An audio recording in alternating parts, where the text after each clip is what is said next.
Madame Hannah was 73 when death came for her, but it came so gently that no one in the house heard the moment her soul slipped away. It was a quiet Tuesday morning in Port Harcourt. The ceiling fan in her room turned lazily. The curtain fluttered with the breeze from the garden where she had planted orange trees years ago. She had laughed the night before, teased the twins about finding husbands before she turned 80, and ended the evening with her usual prayer, "Lord, let kindness follow this house forever." Then she closed her eyes. At 6:17 a.m., Mimi and Mirabelle, 18 months old at the time, but already inseparable, pushed open her door with their tiny hands. "Gamma, wake up, Gamma," Mimi sang, climbing onto the bed. Mirabelle pressed her ear to the old woman's chest. "She cold, Mimi, Gamma cold." The scream that followed shattered the morning. Jerry dropped his coffee mug in the kitchen. Porcelain exploded across the tiles. Jessica was already running, nightgown flying behind her like a flag of surrender. When she reached the bedside and touched Mama Hannah's arm, the stiffness told her everything. Jessica's knees gave way. She folded over the bed and howled, a sound so raw it frightened even the birds outside. Jerry staggered in behind her, saw the calm face of the woman who had once saved him from starvation, and felt the floor tilt. He grabbed Mama Hannah's hand, shook it gently. "Mama, Mama, please." His voice cracked like a child's. Tears he had not shed since the day he crawled out of Block 7 prison 25 years earlier, now poured freely. The twins wailed, pulling at their grandmother's wrapper. "She promised to braid our hair for wedding. She promised." Johnson and Amara burst in moments later. Amara took one look and collapsed, beating the floor with her palms. Keening in a banug, "Mama, oh Mama Hannah, why?" Johnson, always the quiet rock, simply turned away, covered his face, and wept without sound. The entire household shattered in the space of a single heartbeat. Kindness Restaurant, the business Mama Hannah had helped build from one small roadside canteen, closed for the first time in its 30-year history. The white coffin lay under a simple canopy of white lace and fresh lilies. Neighbors, employees, old customers, even rivals came. They all knew the story, how a poor food seller once fed a homeless widow and her son, and how that single plate of rice became the seed of an empire. When the coffin was lowered, Jerry stood at the edge of the grave, shoulders shaking. Jessica clung to his arm. "She died knowing she was loved," she whispered. "That is all that matters." Jerry could only nod. The wound was too fresh. That night he sat alone in the living room holding Mama Hannah's favorite framed photograph, the one taken the day the twins were baptized. She was smiling so wide her eyes had disappeared into crescents of joy. "Mama," he whispered to the empty room, "I found you too late, but I gave you the best years I could. I'm sorry they weren't more." Johnson entered quietly and sat beside him. "You gave her everything she ever prayed for, Jerry, a home, peace, grandchildren who called her blessed. Even in death, she left smiling." Jerry swallowed hard. "I wish she had stayed longer." "Me too," Johnson said. "Every day I still reach for her cup to make her morning tea." "How do you carry this pain?" Jerry asked. Johnson smiled sadly. "You don't survive it. You carry it. One day it becomes a soft memory instead of a sharp knife." The house felt cavernous without Mama Hannah's humming, her evening stories under the orange trees, her gentle scolding when the twins fought over toys. But life, stubborn and beautiful, kept moving. Amara stepped naturally into the space Mama Hannah left. Every evening she gathered Mimi and Mirabelle in the garden, just as Mama Hannah had done, and told them folk tales of brave girls, kind strangers, and seeds that grew into forests. The twins listened wide-eyed, falling asleep against her wrapper, and somehow the stories kept Mama Hannah alive inside them. 2 years after the burial, letters began arriving from the prison where Caleb, the man who had once ordered Jerry's execution, was serving life. "Forgive me, I was blinded by hate. I wronged you beyond words. Let me find peace." 10 letters in 2 years. Jerry never answered. Not out of hatred, but because he did not know how to shape forgiveness into words. Then one quiet evening he sat at his desk, opened a fresh sheet of paper, and wrote a single sentence. "I forgive you. I do not hate you. Find peace with your maker." He posted it the next morning. In his cell, Caleb read the note, fell to his knees, and cried for the first time in 30 years. Forgiveness, the one thing he had never believed he deserved, finally broke him open. Kimberly, Caleb's sister, had spent years sending threats after Jerry exposed the Viper's cult. When police finally arrested her, she collapsed at the station, sobbing, "I am a widow. I only have my children." Jerry went to see her. The moment their eyes met, he remembered Mama Hannah's voice. "Mercy is the highest form of strength. Raise your children. Never threaten anyone again." Once again, Jerry chose kindness because kindness was the foundation everything else stood on. Under Johnson and Amara's leadership, Kindness Restaurant exploded into a chain across the Niger Delta. Recipes were perfected. Staff treated like family. Customers greeted by name. The story behind the name became legend. One plate of rice given freely to a starving woman, and her teenage son had birthed an empire. When Mimi and Mirabelle turned 18, they gained admission to study software engineering at the University of Port Harcourt. The whole family screamed the day the results came out. Jerry and Jessica took 1,000 photographs. Johnson and Amara prayed over them with palm oil and colonate, the way Mama Hannah would have done. 4 years later, the twins graduated as the best students in their department. At the convocation ground, Jerry hugged Jessica so hard her feet left the floor. "Our daughters did it," he laughed through tears. Amara sobbed loudly. "Mama Hannah is dancing in heaven today." After youth service, Mimi and Mirabelle joined Jerry's tech company, No Canmar Technologies. Their resemblance was uncanny, their intelligence terrifying, their synergy magical. Within 2 years, profits tripled. Their cybersecurity innovations went viral across Africa. Board members whispered, "These girls are the future." At 25, love found them. Mimi met Henry, a gentle cybersecurity expert with kind eyes and steady hands. Mirabelle, everyone called her Mara, met Benson, a bank executive with a laugh that filled rooms. Both men proposed within months of each other. The weddings were twin events, same day, same garden, 2 white gowns, shimmering under fairy lights. When it was time to walk the brides down the aisle, Amara's hands shook so badly, she almost dropped the bouquet. "I should not be doing this," she whispered to Jerry. "It should be Mama Hannah." Jerry placed a hand on her shoulder. "She is here. She is walking with you." Amara smiled through tears and led her nieces down the petal-strewn aisle, while the entire congregation wept with joy. 5 more years passed. No children. Doctors ran tests. Everything was perfect. The silence in the 2 homes grew heavy. Church members whispered. In-laws hinted. Social media aunties offered urgent solutions. Jerry and Jessica stood like walls around their daughters. "Your children will come in God's time," Jerry said firmly. "And if they never come, you are enough." But the pain was real. Mimi cried in Henry's arms some nights. Mara stared at the ceiling while Benson held her hand in the dark. Then, 5 years after the weddings, on the exact same month, both twins discovered they were pregnant. Joy detonated through the family like atomic celebration. 9 months later, Mimi delivered Andrew. 4 days after, Mara delivered Anderson. Amara held both great-grandsons and wept so hard her wrapper was soaked.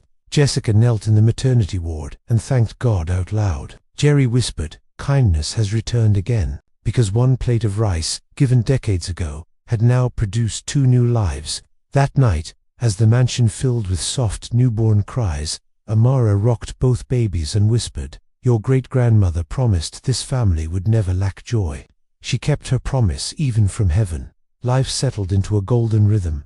Kindness Restaurant opened branches in Lagos, Abuja, even Ghana. No Canmar Technologies became the most respected cybersecurity firm on the continent. Mimi and Mara were invited to speak at global conferences. Jerry wrote a memoir titled From Block 7 to Blessing that spent months on bestseller lists. Peace reigned. Until one ordinary Tuesday evening, everything trembled again. Mimi and Mara were working late in the company's secure lab when the first intrusion alert flashed red. Mimi frowned. Another probe. Mara leaned over her shoulder. "This is the 4th, this week." Same signature. They had seen amateur script kiddies before. This was different. Surgical, patient, personal. By the end of the week they had traced a hidden symbol buried in the code. A coiled serpent. The mark of the vipers. They decided foolishly, bravely, to handle it alone. "Daddy finally has peace," Mimi whispered. "We can't drag him back into darkness." For 3 weeks, they tracked, countered, and laid digital traps. Each night the attacker grew bolder, more brilliant, matching them move for move. One night, a single line of text appeared on their screen. "Hello, little vipers. You are not hunting me. I am hunting you." The lights in the lab cut out. When power returned, the twins were shaking. They drove home in silence, hands clasped over the gear stick. Jessica noticed immediately. "Girls, you look like you've seen a ghost." "We're fine, Mommy," they lied. Jerry noticed too. He recognized the haunted look. He had worn it himself for years. That night, he stood on the balcony and whispered to the stars, "Mama, if danger is coming, give me a sign." The sign came 2 days later. Mimi traced an active relay device to a rundown electronics shop in Mile 3. Against every instinct, the twins went alone. Inside the dusty store, they found the blinking relay and a man in a black hoodie waiting. He spoke softly. "Step away from that." Mimi's voice trembled. "Who are you?" "Someone who has been expecting you." His smile was ice. "Your father stole something from us long ago. Now he will pay. And you are the bait." Before they could react, he tossed a flash grenade. White light exploded. When their vision cleared, he was gone. They raced home, burst through the front door, pale and trembling. Jerry took one look and knew. "Tell me everything." When the words "the vipers are back" left Mara's lips, the temperature in the room seemed to drop 10 degrees. Jessica gasped. Amara clutched her wrapper. Johnson's fists clenched. Jerry's face hardened into the expression he had worn the night he crawled out of hell, with bullet wounds and vengeance in his heart. He listened without interrupting as the twins poured out every detail: the intrusions, the messages, the man, the serpent symbol, the relay. When they finished, silence reigned. Then Jerry spoke, low and deadly calm. "We end this, once and for all." For 3 weeks the family became a quiet war room. Mimi and Mara built fortresses of code.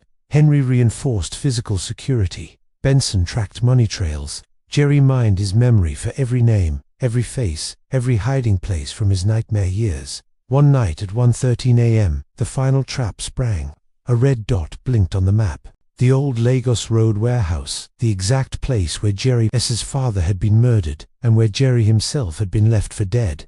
Jessica begged him not to go. Jerry kissed her forehead. "I'm not going to fight, Jess. I'm going to bury the past." He went alone. The warehouse was a skeleton of rust and moonlight. Memories bled from every shadow. His father's last breath, the cold concrete, the smell of gunpowder. Slow clapping echoed. Jerry turned. A lone figure stepped forward, tall, thin, hood low. "Sadiq," Jerry whispered. The man pushed back his hood, older, gaunt eyes defeated. "You still remember your old friend?" Sadiq said softly. "You were never my friend." "No," Sadiq agreed. "I was your nightmare." Jerry's hand hovered near the phone in his pocket. "Why now?" Sadiq smiled without humor. "Because I am tired, Jerry. Caleb is a shill. The gang is dust.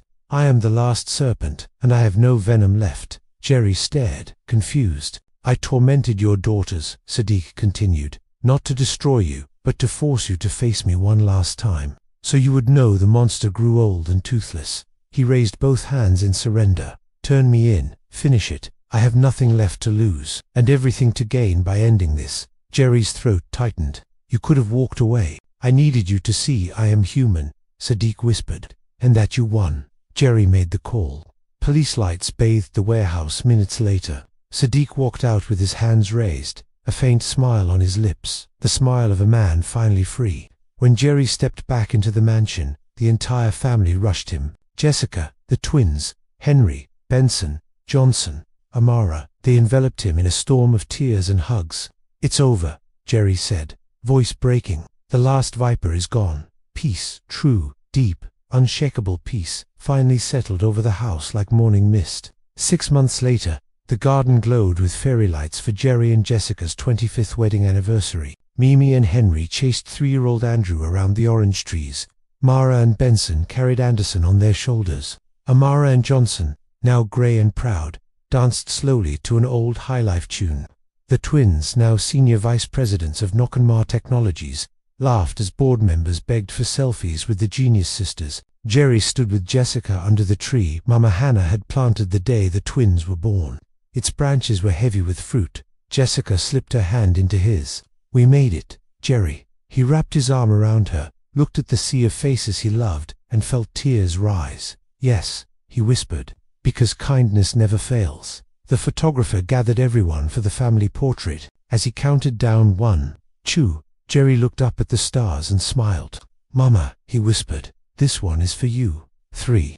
The camera flashed, freezing forever the moment a single plate of rice, given in kindness decades ago, became a forest of love that no storm could ever uproot. And somewhere, in the gentle place where souls who have finished their work rest, Madame Hannah danced.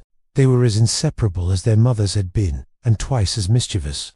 Drew had Mimi's quiet intensity and Henry's calm smile. Andy had Mara's fire and Benson's booming laugh. The boys spoke in twin-speak until they were 8, terrorized the house help with homemade drones, and still fell asleep every Christmas Eve under the orange tree Mama Hannah had planted, waiting for Great Gamma to visit them in dreams. Kindness Restaurant became a public limited company. Shares were offered first to every employee who had started as a cleaner or cook. Nokanma Technologies opened offices in Lagos, Kigali, and London. Mimi and Mara were named among Forbes Africa's 30 under 30 twice in a row. Young boys wrote him letters. "Sir, because of you I forgave the man who killed my brother." Jerry read every single one and cried in his study when no one was watching. Jessica turned the top floor of the mansion into a free counseling center for widows and orphans. She said it was her way of keeping Mama Hannah's hands moving even after they were folded in death. Johnson's hair went completely white, but his laughter never aged. Amara's waist beads grew tighter every year from eating her own cooking, and she refused to remove a single strand. "Let them announce my arrival," she would say, swaying into church and making the choir miss a beat. Life, for the first time in 2 generations, felt unbreakable. He walked to the garden in his pajamas and stood under Mama Hannah's orange tree.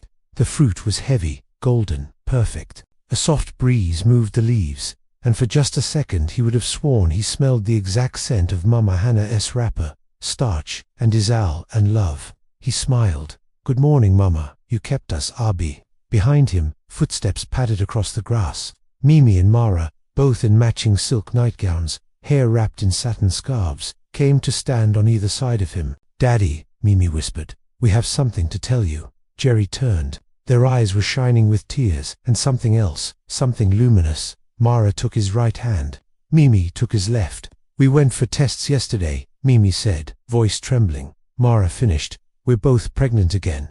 At 40, Jerry's mouth opened, but no sound came.